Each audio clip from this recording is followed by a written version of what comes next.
Here are some of the behavioural signs that you may see in your cat. If you place a healthy cat and an arthritic cat on a table, the healthy cat will jump off the table without hesitation, while the arthritic cat will hesitate to jump or may use a table leg to walk down the table. This may suggest it's in some pain when jumping. Imagine a healthy cat and an arthritic cat are placed on the floor and encouraged to jump up onto a table, for example with some tasty food. The healthy cat jumps straight up onto the table with no problems.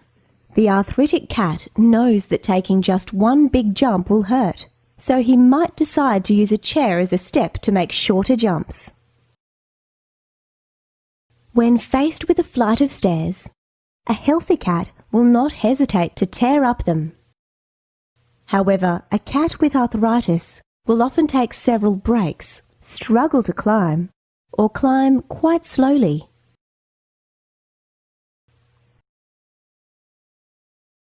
Another behavioural change that may be indicative of arthritis is the willingness of your cat to play.